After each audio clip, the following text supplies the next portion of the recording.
It's late, but I'm hoping I have better luck with this than I did the two other times early today I tried to work on this stuff.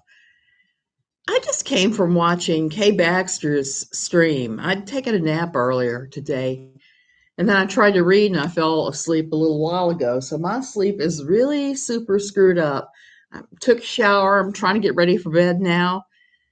But like I said, I watched the Kay Baxter thing, and when she was trying to cajole Nat into saying what happened, all the things that happened.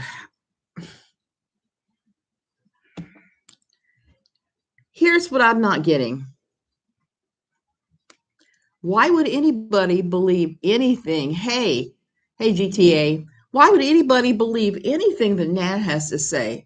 I've talked to Nat a fair amount of times in Messenger on Twitter, but I never took everything she was saying to me as the gospel truth and run around to spread it. Now we have people that are trying to get her to spill her story.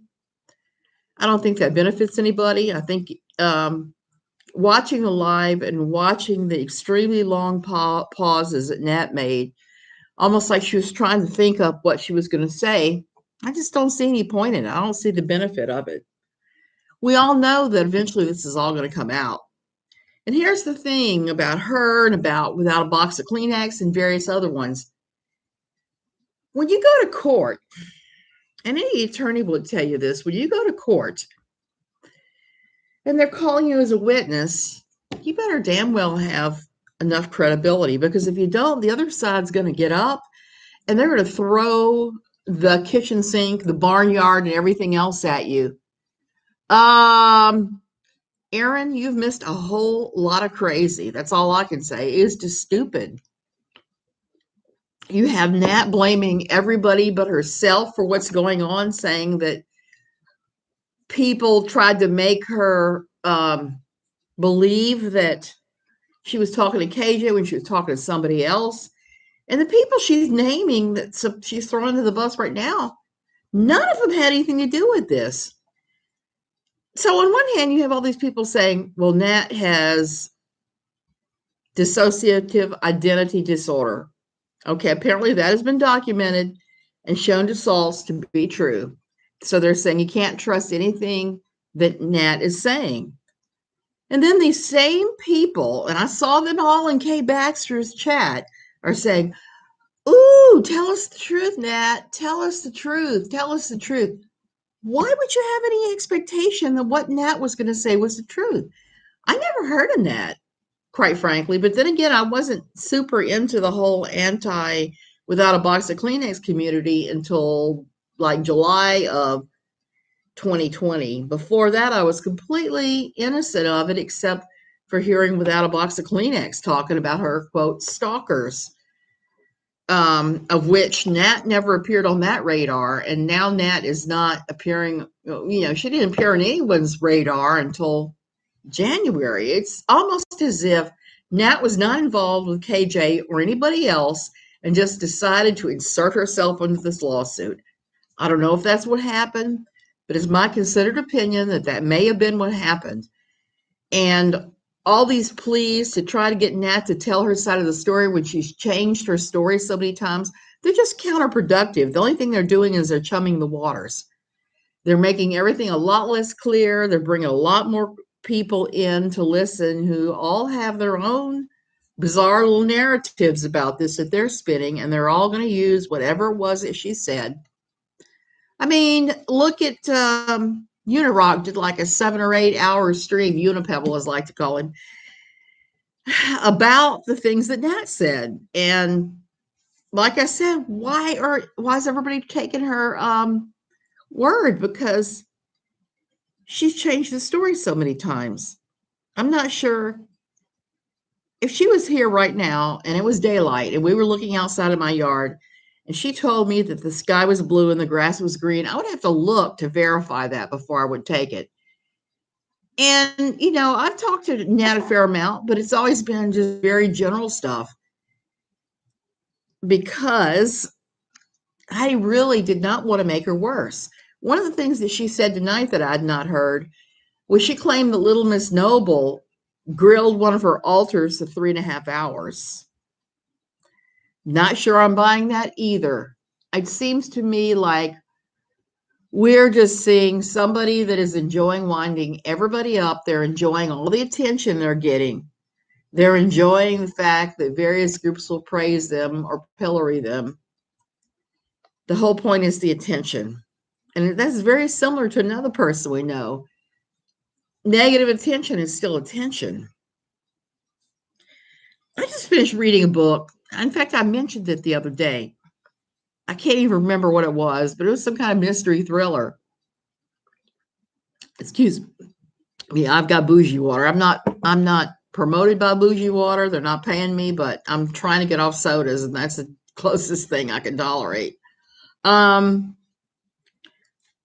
So the other day I was talking about this mystery book I read, and it brought up a really good question that I think is really important to keep in mind when we're talking about the hackers and all the different narratives, and everybody's claiming they've talked to Salty, and Salty is saying X, Y, and Z. Salty ain't saying much of nothing. If you watch his Twitter, he's not saying much. And as an attorney, I wouldn't expect him to say much. It's his job to represent his client. I don't know who he's representing beyond Tati Westbrook. Everybody else, who knows? Take a number, get in line. But the point of the book is people forget when there are YouTube channels, podcasts, blogs, other internet things, that there are real people behind these things, real people who can get really hurt by what's going on. And not just what's going on, but by the accusations, by all of the hints, all of the let's find out who did this crap. It has real world consequences. And sometimes, and I've been watching the armchair detectives on this thing for quite some time. That's why every now and then you'll see me on Twitter put somebody's name and say, don't give up your day job to be a detective because you've gotten a lot of things wrong. I'm always going to say that kind of thing because let's sit back and let the professionals do their jobs and figure this out. These people who are pretending to be detectives or armchair detectives are no more detectives than without a box of Kleenex as a journalist. So we just need to let the professionals handle it, even if there are no professionals handling it. It was suggested to me that the LA FBI didn't know anything about any of this. They were only looking at the Jewish hate crime threats against Salsey. And I kind of believe that, I believe that. I believe that this is just one of those things that people are all calling the FBI. It's probably getting filed in the circular file. And people there are probably rolling their eyes going, we got terrorists, we got Al Qaeda, we got Josh Duggar and his CP, we got all these other things going on. We're not going to concern ourselves with a internet slap on the hand fest that involves people giving their opinions on each other. I just can't see it. I can't see that kind of waste of. Oh yeah, Erin, she was on Kay Baxter's channel tonight, and Kay was asking her questions and begging her to unburden herself, and Nat was having these extremely long pauses. And of course, trotted out Steve McRae as the head cult leader that was manipulating her, and pulled up the name of Aaron and Tina and the whole hail, hail, the gang is all here sort of thing. So I was listening to that and thinking,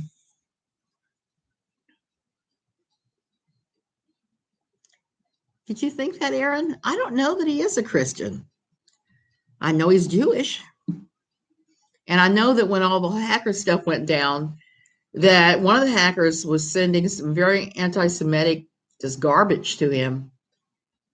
And it is possible to be Jewish and to be a Christian. I mean, no doubt about that. I'm not going to throw sticks at him for that. I just always thought he was more involved with his temple, but I could be wrong. I could be very wrong. I don't know Salty that well. Now I only comment on his pictures of traveling because I'm eager to travel again because COVID has nipped my traveling in the bud. Yes, but Aaron, that live on that Kay Baxter channel was almost 6 hours long. I was twitching. I'm not one of those people that can sit and listen forever or watch forever a stream. I have to be playing a game on this thing or crocheting or doing something with my hands to do active listening. That's just how my brain is wired. So when I have to sit through a very long video to get the information, I will start fast forwarding past all the stuff that it just doesn't interest me.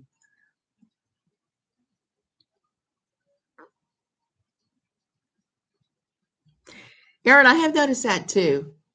I have noticed that. So there's no telling. Maybe he's a Christian, maybe he's not. He is obviously a man of faith, of some sort of faith, and he has friends in a real life. I get a kick, like I said, the travel photos because I'd like to travel again soon. And I am traveling soon. What am I talking about? I'm going to be squeezed in one of those 10 tubes, the airplanes that are now just flying buses in the sky.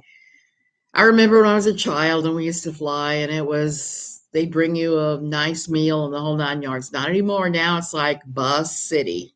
It's no different than taking the Greyhound to NYC and end up at Port Authority.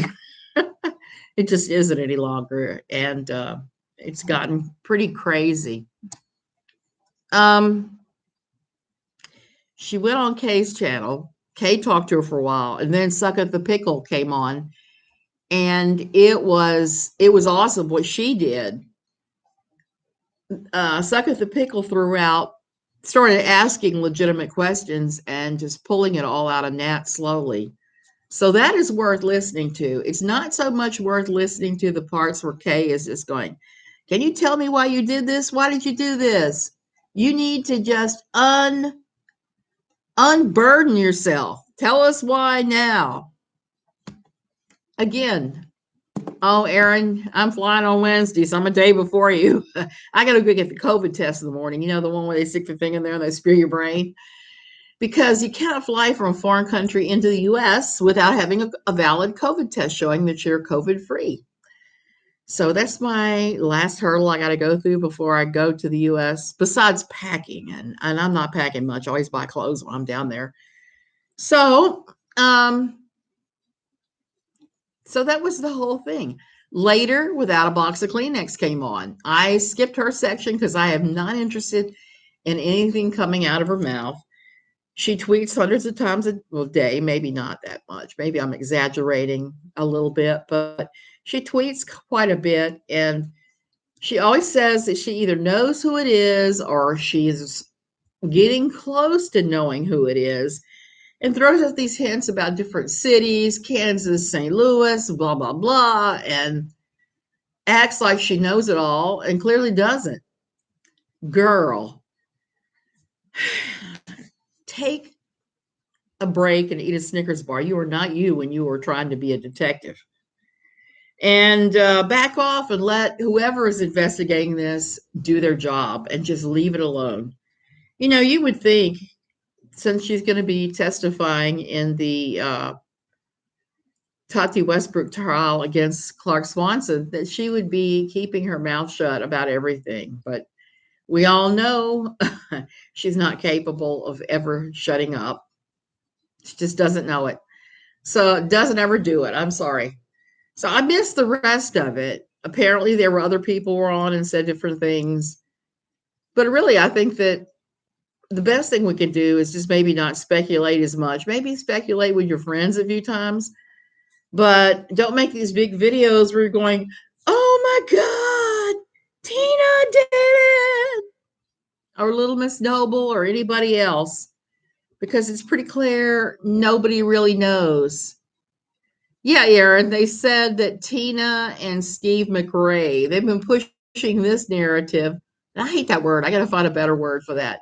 They've been pushing that storyline. There has been more crap flung in the last week or so than the entire. Oh, testify. Yes. When they settled the lawsuit between Tati Westbrook and KJ, she was forced to give them all the information that Swanson had passed to her about the lawsuit and all the stories.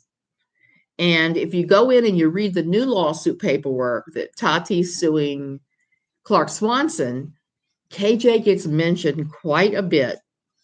A fair amount of what Tati is alleging, that she was defrauded by James monetarily and experience, he inflating his credentials and things, rests on the thin shoulders of Catherine Paulson. Realification recap. Kay Baxter did a live stream with Nat, hectoring and Nat, trying to get her to tell the whole story. Nat, yet again, threw Steve McRae and Tina and the rest of us under the bus again, and said that we're all manipulating her to say things, which I can tell you is not happening. I don't know anybody who is talking to her on a regular basis besides myself. And after seeing that, I went ahead and blocked her. I don't wish Nat any harm, but with her having dissociative identity disorder, I don't think it behooves me to have any more conversations with her. I wish her well. I wish her well. I wish her health.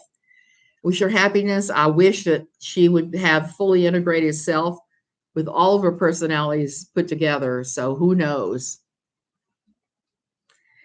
Yeah, Aaron, it was a shocker. It was a shocker when I started reading through it. Emily D. Baker, of course, read through the document and pointed out all the places where they were talking about KJ and how that all lined up with the old lawsuit. And it's kind of interesting because KJ is claiming that she won the lawsuit. If you have to give up the source of your information, you did not win. That's not a win. You might have broken even, but you didn't actually win.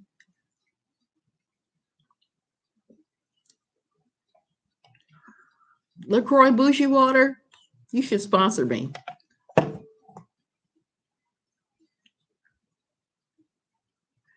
Aaron, do you think KJ will try and sue Swanson now for giving her this information and putting her through this?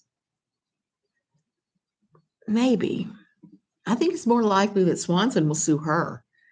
I really feel like that's what's going to go down out of this. I don't know. I really think when this shakes up, we're going to see a lawsuit from Swanson against KJ. Of course, they'll probably allege he never say any of that stuff and that KJ made it all up. That's going to be his word, her word, unless KJ kept the correspondence, which she may well have done. I mean, I would do that. I routinely keep things that I think may come back and bite me in the ass. And you guys know I am in love with the notebook and writing everything down, and I have my box of notebooks. I save my notebooks because you never know when you're writing a story, you're writing a piece about something that has happened, when someone is going to say, hey, you can't say that. Where did you get that? And you should be able to look back and say, well, I got that from page blah, blah, blah, from the deposition taken or given on this day, or from this newspaper article. You have to be able to source everything. And I think that some people don't do that. They don't source a thing. They don't write down what they're. So I think this is going to turn into legal twister before it's over with. Everybody will be on the mat. They'll be all greased up and reaching for the circles. Let me see over here before this is all over with, because it's crazy town. It's like standing outside of a tornado of stupid and watching it going, okay, why are we doing this again?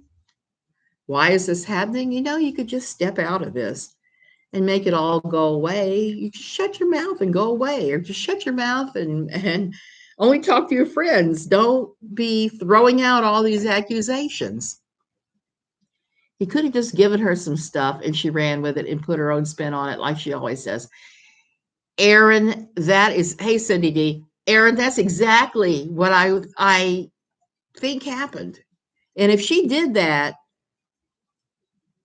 I don't care how much she shows correspondence between her and Clark Swanson. If she did her thing that she usually does, which is to take a tiny scintilla of information and blow it up into a tsunami of misinformation, she may be liable for with Swanson, Tati, and everybody else. So I'm just kind of sitting back like this, just watching it all, going, oh, this is kind of interesting. She always does do her quest. I'll tell you how tired I am. She always puts her spin on. I haven't even looked to see if she announced the engagement of the Reaper girl to one of Anna Duggar's brothers, because that's a pretty strange thing. I was thinking about this morning. It smells of setup. I don't know why. It just looks to me like maybe that this is how the Reaper family were paid off for taking care of Josh Duggar in the months leading up to his trial. And maybe this went down and that Jim Bob brokered a deal somehow. Anything's possible. So she always puts a twist on everything. It annoys me to no end that she does Duggar content in the most irresponsible way possible. I keep praying that Jim Bob is going to sue her at some point for pretty much inventing a lot of things, including inventing the fact that, well, she said many times in live streams that she believes that Jim Bob Duggar, and since I'm not monetizing this, I'm going to say it, that Jim Bob Duggar may have molested Josh Duggar and created this whole thing, which I do not believe for a minute. Did somebody else molest Josh? It's always a possibility. That's one thing I do know about these quiverful kind of families and churches, as this stuff happens. It seems to happen at a much higher rate than it happens in just regular heathens out here, according to the Duggars. Josh makes me ill too, Cindy D. She has, I haven't checked to see what her Duggar content has been. I've just been watching her spin and accuse everybody and their brother of being the troll. I tried to broker some kind of agreement between her and I that we would not talk about each other, and all she did was attack me. So I'm back to talking about her a little bit every now and then because she makes me sick too. Maybe she'll run off with Josh Duggar and we'll all live happily ever after.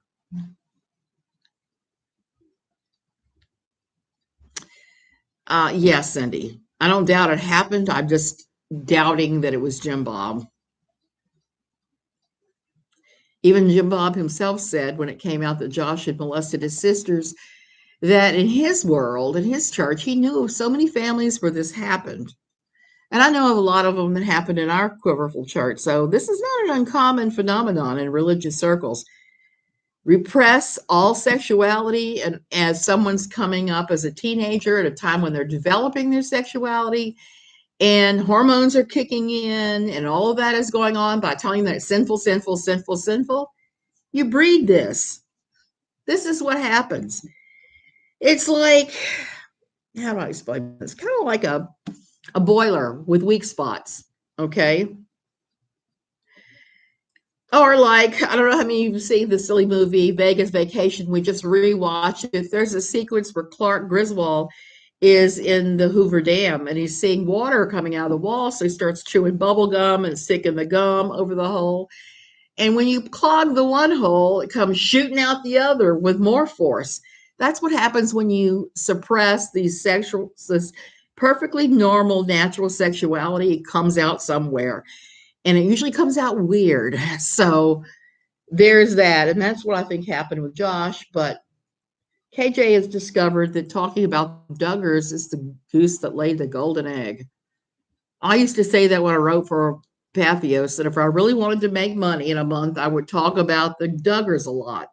But the thing was, after a while, I got so sick of the Duggars that it became only when it was something substantial that I could confirm, not just every single rumor.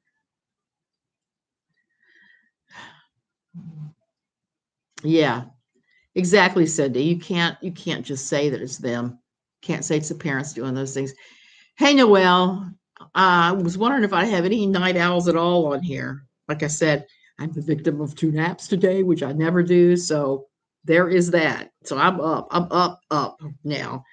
So I don't know what's going to happen. Well, I'm going to get any sleep at all tonight since I have to get up early and let them poke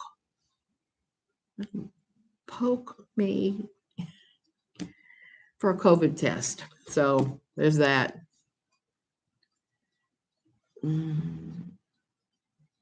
It's late. Yeah, I know it's late, Noel. It is late. But you're still up in Oklahoma too. Is Oklahoma on Mountain Time or are they on Central? Hey, Atticus, I didn't see you come in, but I've been ranting too, so I haven't really haven't looked at the chat as much because, like I was saying, I saw Kay Baxter. Hey, Claire, I saw a Kay Baxter stream and I was just like, like Homer Simpson watching it. Because so much, oh, you're in Central. I'm in Central half the year and I'm in Mountain the other half of the year because we don't change time here. We're very near the equator. It's almost exactly 12 hours dark and 12 hours light. So nothing changes. So that's basically what I want to talk about tonight because I think all this crazy speculating and blaming people is just making it harder on the jobs of the people, the FBI, who are supposedly investigating this. And I think it makes Saltsy's job harder and Queen Levine, and it makes it harder on everyone. I'm glad to see that Tati has come back to the community. I've never watched her videos until recently. I watched a few of them, and all I can say is she is absolutely stunning. I don't care how little makeup she's wearing. She is beautiful. I can't get over that. Aaron, you're pretending to, oh, Julie, I know you're pretending to straighten your place. I did that earlier. I pretended, moved everything around. Hey, Julie, watching from Australia at 4:30 p.m. on a Sunday. Oh, that's good. It's all good. I have a lot of friends in Australia, and I always have to sit there and think, okay, what time is it there now? Before I give them a call. Oh, is she, Aaron? I've not watched her before. No, well, I don't know what it is. It's just something about her that I find attractive. Like I would any pretty girl, I guess. So there's that. I think I expected to see something a lot different with her because of all the lies that were told about her. And the lies started way back on Pathos. They started well before YouTube with someone. And it was basically a pile of lies about the hair and nails product, which I would have bought maybe had I had access to it. I may have nice nails, but I have terrible, nice hair, but I have terrible nails. She is ruining it for Salty. After he hears about this, that's the thing. Oh, Cindy, I was just saying I thought that Tati Westbrook was very attractive. Minutes behind. Yeah.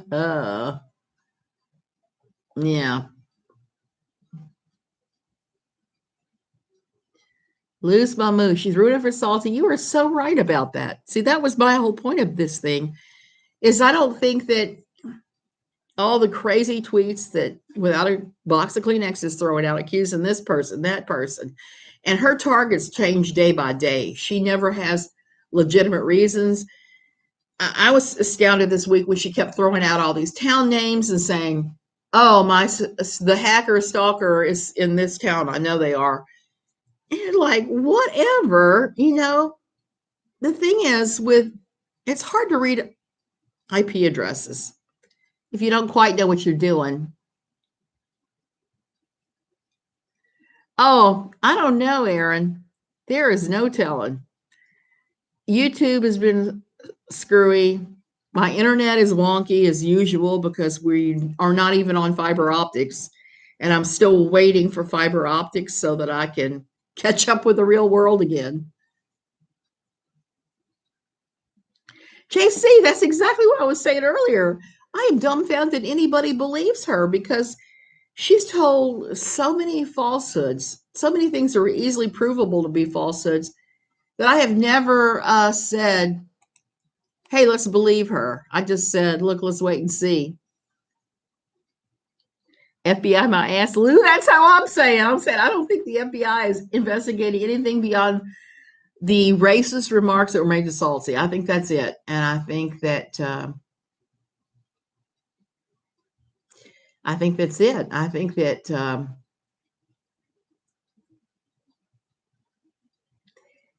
well, I was thinking that, but I wasn't going to say it. You said what I was thinking.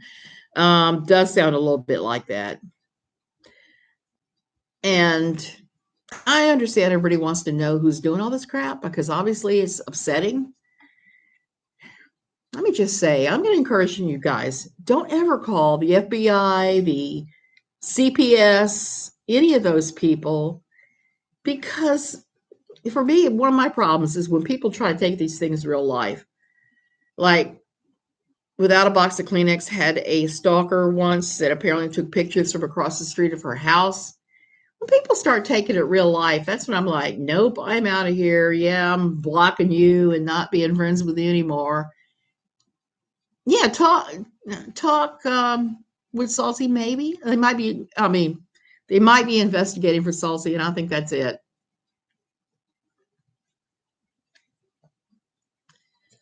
Yeah, Noel, thinking the same thing, thinking the exact same thing. And we all know how over involved in real life a lot of people are in this community. And it's pretty crazy to go that far, I think. It's disturbing. Um, it's almost like, the old lynch mobs of the past where the entire town would get their metal up and say, let's have a pitchfork. So, let's get the beast. I think this is the internet version of that. I think that base or impulse has been channeled into the internet, and that's part of what the bullying thing is too, because when you get a lot of people together that are talking trash about one person and they keep winding themselves up more and more, even when the person is a truly awful person who has done all kinds of problematic behavior. Jesse, I know Steve pretty well now. Steve was the one that let me know about the community. I had no idea that so many people couldn't stand her, couldn't stand KJ. I had no idea. After she stood me up and I was so sick and I was really heart sick once I realized she was telling her fans that she had talked to me and I was cool with it. Yeah, no, Tina never doxed anybody. But after I caught her lying about me and saying that she had talked to me, for me, it was like the gloves were off then. The scales were off my eyes. Steve contacted me. I talked to him quite a few times in Messenger. He was nothing but nice and respectful. He had documents to back up everything he was saying. He had screen caps, everything. So I believe Steve. I believe Steve. And I understand Steve is not everybody's cup of tea, and that's probably fine.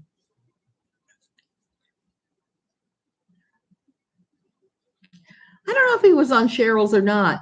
Steve McRae used to have a show on YouTube called The Non Sequitur Show.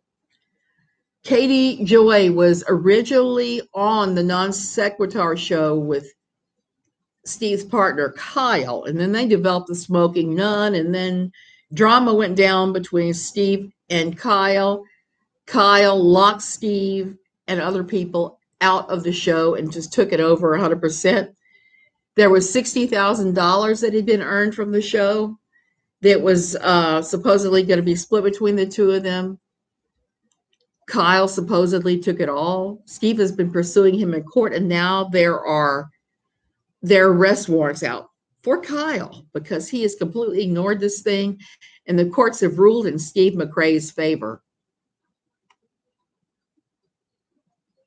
Yeah, JC, I can see, it's like a lot of people can't stand Ren because of his mannerisms and the things he does. And yeah, Noelle, I don't believe anything she says either. Was he on Sherelle's World? Now, one time KJ tried to tell me that Sherelle was her stalker too. Sherelle and Steve, she said that Steve had done all these things to her.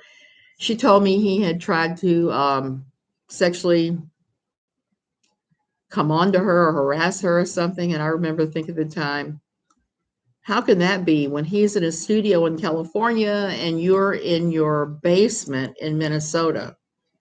Steve's magical wang would have to be states and states long to go from all the way from California to Minnesota. Steve, if you have that kind of a male parts, hit me up. So anyway, so she'd say that about Sherelle. She'd say it about Steve. I actually have screen caps of conversations I had with her about Steve and Sherelle. As long as I knew Katie, she would always complain about somebody, and it would always be somebody wasn't giving her credit, somebody wasn't treating her with proper respect, somebody was stalking her, someone was leaving nasty comments. And it started with all the people that we both worked with at Pathos. She tried to say that Dale McGowan, our editor, was prejudiced against her. They only praised the males, and she was red hot about that. Used to see Kyle over on Dear Mr. Atheist. One day he was gone, and people were talking about how bad Kyle was for stealing from his partner. Yeah, it was $60,000. They were supposed to split 30K and 30K, and it just vanished. And Steve didn't get it. If I were Steve, I'd be chasing the guy down with lawsuits too. $30,000 is a serious chunk of change. Unless you're the clueless millionaire I know here is tearing up his pool of that value. For some people, it's not. I'm not one of those people. I'm one of those people who's like, give me my money. Hell, I'll fight you for $10 if you overcharge me my credit card. Are you kidding?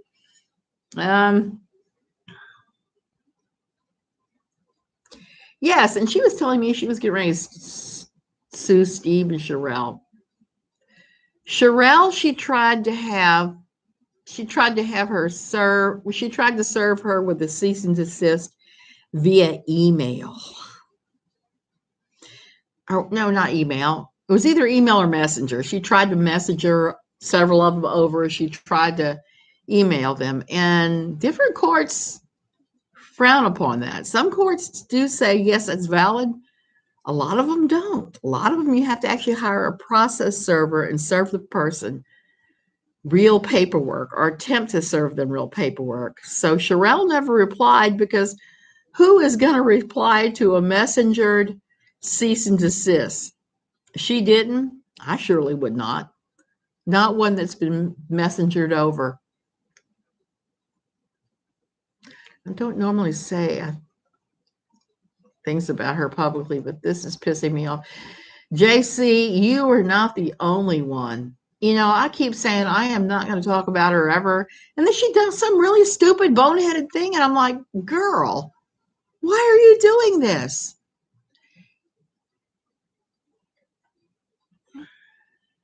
Entitled and causes troubles. She never filed against Steve.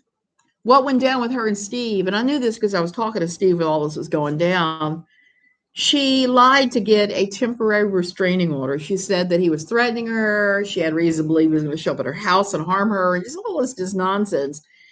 And they granted her the temporary restraining order. You don't have to have any evidence, much evidence, or even any evidence in some states to get that TRO. And Minnesota is one that all you have to do is show up and say, yeah, I'm fearing for my life, and they'll give you the temporary one. The sticky wicket comes 30 days in, where you have to prove your case. You have to show real evidence about why you're frightened. You have to show messages and emails that show the person is stalking you. You have to show screen caps. You got to have all this stuff. She had none of that. None of that from Steve. So Steve had told me before it all went down, he said, I'm thinking about just settling with her and signing a non-disclosure agreement. Just settle it, drop the whole thing, sign the non-disclosure, and moving on with my life. And I told him at the time, I said, I can understand why you would want to do this because this is taking up enormous amounts of energy and time. And I know Steve, like myself and like many others, has a chronic illness. And when you have a chronic illness, you have to really safeguard your energy. And you don't let energy vampires pull it away. You don't say yes to stuff that you really want to say no to. You learn once you get worn out. So he told me he was thinking about doing that. Later that same day, both he and KJ posted the exact same little thing about it was settled and not they couldn't talk about it. So I was like, oh, Steve went with the NDA. I don't blame him. You want to move on and get that out of your life? That's exactly what you'll do. So anyway, long story short, was very recently, late June, the NDA expired at the 1 year mark, and Steve came with tons of receipts on what happened. He showed everything that happened. He showed all the paperwork she had in the whole 9 yards. And predictably, it didn't go real well for her. She said she was dropping the restraining order request so that she could concentrate on suing Steve for defamation. She has yet to file that. No paperwork has happened. But now she's claiming via Nat and others and Unibrock that Steve is the mastermind. Now, Steve is a smart dude. I will say that. In the Navy, he had, in his MOS, the thing you do in the military, he was working, I believe, with a nuclear capacity. So he's obviously a smart guy because you have to be in that line of work. But at the same time, he was wise enough to know to go ahead and settle. She is, yes, Noelle. Kay is definitely KJ's champion now. Why was she in bugging Kay? Never saw her there when I was sub to Kay. That is not right. I don't know what she was doing there. Interesting. So if people feel harassed by someone, they can get a TRO against them. Interesting. It depends upon the state. If the state will allow it, yes, you don't need the bar that you have to meet is very low. Like I said, they do that in an abundance of caution to make sure that you don't get knocked off by your stalker. But when 30 days shows up, if you don't have the receipts to show that this person had threatened you and you have every worry for your life, guess what happens? They toss the whole thing, which is pretty much what they did in her case because she didn't have any backing information that I know of. Noelle, maybe she has realized what a lot of people have, which is if you talk about KJ, you're going to get big hits. I mean, the best example of that I can think of is Big Rig. I think that's his name. The trucker dude that was been talking about KJ lately. He's gone from very few viewers to, I mean, it's exploded because that's all he does. Most of his content is Duggars or Katie. And I am really, really surprised that she hasn't hit him with a cease and desist because he really does step over the line. He doesn't go real life, but it's real close. I still can't figure out how he ever stumbled upon Katie in the first place. Yeah, she found out that Nat was in the chat, and that's probably what made her go on and join. So I'm really not sure why. She is a narcissist. I absolutely agree with you, Noelle. I don't think that she is capable of change at this point. She's locked into her behavior. And I think the kindest thing we can do is to speak about her as least as possible because we're just feeding her enormous ego, even when we give her negative attention. I'm hot tonight and being a butt in chat. So glad you've always shared your experience. Hope it helps others avoid headaches and ill treatment by Catherine. JC, darling, I love you. Thank you for contributing to my yarn fun. I'm going to the States on Wednesday and I'm hauling, I have yarn money now. So I'm coming back with my giant suitcase just full of yarn. It's kind of funny when you go to the States from here. My list isn't very long this time. I have like a half a list instead of 2 pages like usual. But yarn is definitely on there. So what we all do, we do this. We give you a weird travel tip. So if you're ever going someplace where you know you're going to buy a bunch of crap, you have your little tiny suitcase with a few clothes in it, and you stick it inside your giant suitcase on the way you're going, wherever you're going. And on the way back, you take your little suitcase with your clothes as your carry-on and your giant suitcase full of all the crap you bought. You check it. Now I got to remember to bring my scale because I have been overweight on those cases before, and they don't like that much. They charge you a ton. So there's that. So I'm hoping in the next week I can just forget about her for a while. I nearly left the community this week because I had a very, very bad. Oh, thank you, Cheryl P. More yarn. I had a real bad week this week. I'm not gonna lie to you guys. I managed to regain my equilibrium now. And at the time I was going through this, I was looking at this whole KJ thing thinking, why are we bothering to do this? What would happen if I just stopped everything and I just walked away? What would happen? I started thinking about that hard because, well, I probably will, because my daughter, who I'm staying with, who invited me to come for her 30th birthday, works, and her fiance works, and my son works. So that means I'm going to have to rattle around that big old house finding something to do. And I do have some things that I have to do. I have to hit the Dollar Tree, go Dollar Tree, and I have to hit the yarn shop. I have to hit the yarn shop. I started thinking about the Noelle because I got a very bad diagnosis. I'm not even going to lie to you. I got a real bad one.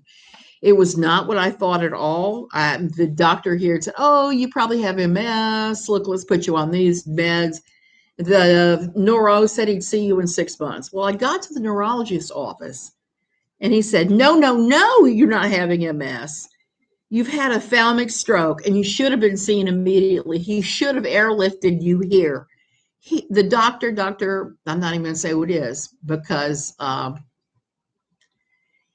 Noelle, it might be. I'm looking into that now. I've sent him all the information on that. We're talking about it. Yeah, I don't like to talk about KJ, so you're going to see less and less of that. I'm trying to cover more and more other things. So he said it was a thalamic stroke, and I said, how can that be? My blood pressure has been nice and low forever now since my stroke almost 3 years ago. I didn't get vision dots before my eyes like last time. None of that. What happened was my vision got real worse, and I lost the ability to walk without a cane because I'm just like all over the place with my balance. And I had some other symptoms that seemed to indicate MS. So they were saying MS. So I was pretty reconciled with the fact that I was going to go to the neuro. He was going to scan my head and say, oh, you've got MS.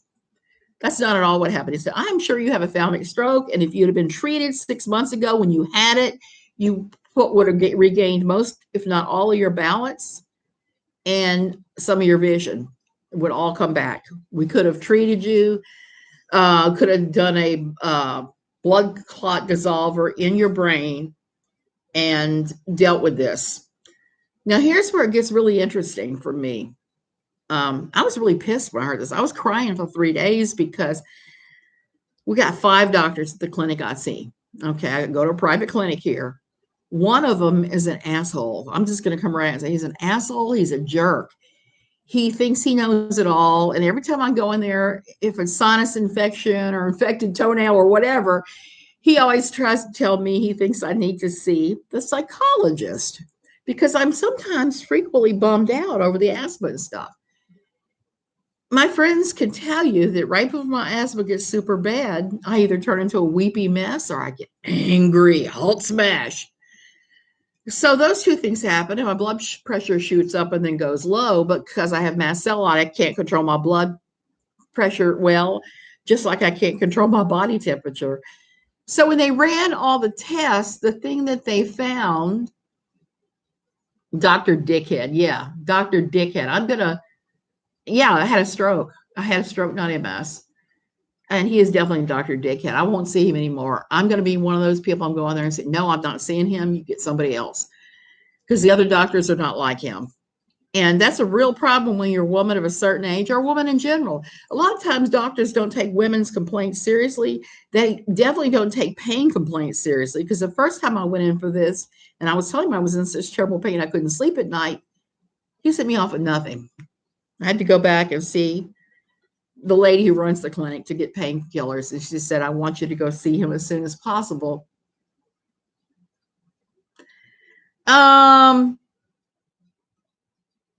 I thought maybe it might be too, because mast cell has a condition very similar to MS that mimics it. But when they did the scan of my head, they saw I had two places in my thalamus.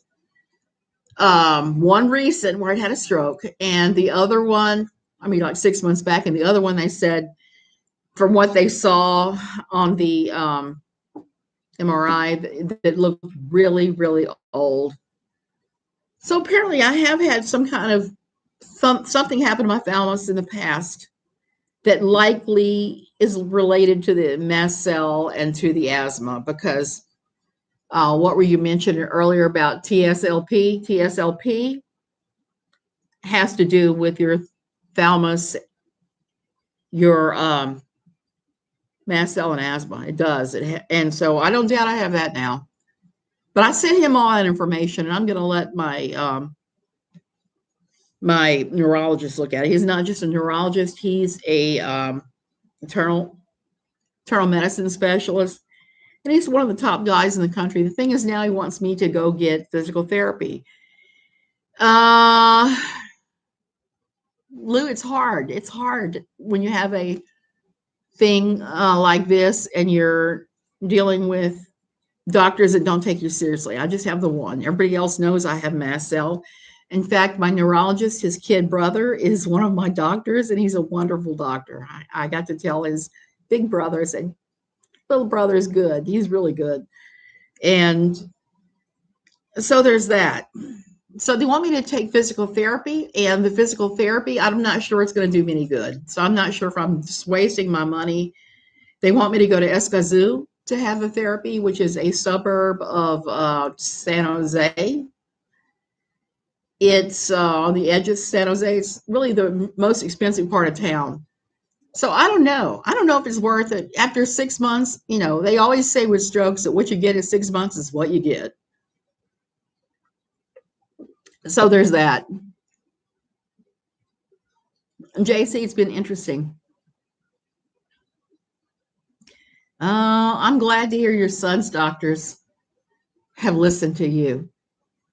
My neurologist, his little kid brother, who's now a physician at the clinic I go to, I saw him recently for a sinus infection, for my ongoing rainy weather sinus infection. I get it every year, and I just drag around with it, throwing in garlic tablets.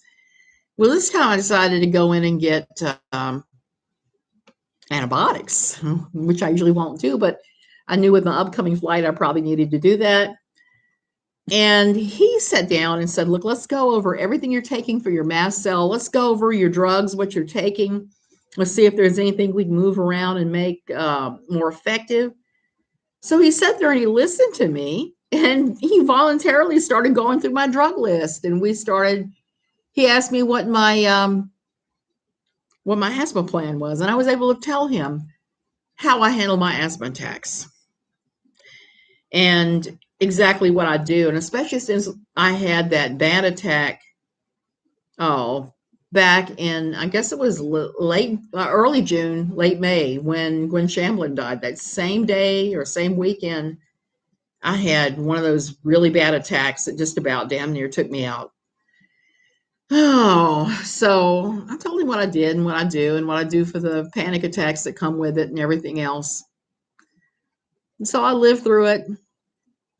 I'm trying to regain. I went to the beach on Friday for a long beach walk, and I did real well without my cane. I balanced in the sand. So I've decided I'm going to do some of these without a cane outings to see what happens. I did real well right up until the moment I bent down to pick up a seashell. The minute I did that, I face planted in the sand and started screeching for my poor husband to help me up. So there was that. So I guess I can't bend down to get shells. So that's one of my great joys here is going shell hunting for the premium. So big, the big stuff, the shiny stuff, the fun stuff. That's the stuff I'm looking for. That and sand dollars. And I have a big jar of sand dollars I found.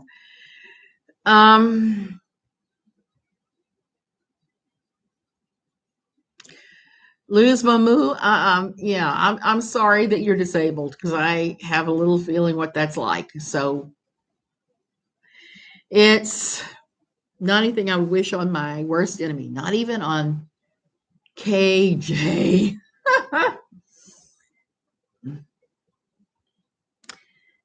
Yeah, so I've decided I'm just going to roll with this. Yeah, I'm always going to go, well, I don't like to go with my husband because he tends to ask the doctor about him in the middle of my appointment. And he did that in the middle of my neurology appointment.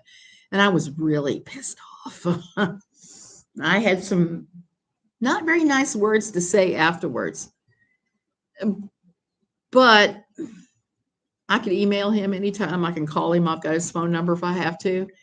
And I may be calling him because he put me on different blood pressure meds than the ones I was taking, which is fine because the other ones I only took when I started having problems with it because, like I said, with mast cell, unstable blood pressure is really common. So he has me on something now that's going to keep me more in a certain range without going too low. Because when I was taking my Cardis, I kept having times when I would tank and my blood pressure would be like 65 over 40 and I couldn't speak and it would get really weird. I would get really weird. So there's that. Yeah. He won't go to the doctor to have an appointment to ask about the things, but he will barge it on mine and ask about all of this crap. And mostly wanted to know how to lose weight. And my doctor explained again, you cut your plate into fourths. Two of the fourths are fresh vegetables or cooked vegetables. One of them is the meat, and then the other one is the carb, and it needs to be a carb that is high fiber. It must be a man thing. Yeah, I guess I'll keep them around, but that's one of the things that's changed since I left Fundy Town was in the past I would just grin and grit my teeth and not say a thing. Now I bring it up as soon as it happens and, hey, why did you do that? And I've actually seen some good changes. Like he no longer leaves the kitchen. He used to leave the kitchen cabinets open. In our old house, I'd come around the corner and bam, right into the, in the head and end up with a black eye every now and then. Here, he's done it a few times and I've fussed about it. And he finally quit doing it. I'm glad. Even though here, the kitchen is huge. It's not the minuscule little thing I had in the States. So there's that. Anyway, so I guess I should go to bed. I've got oodles of stuff to do tomorrow. It's just one of those days.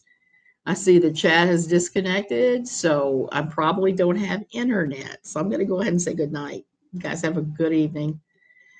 Rest well, sweet dreams.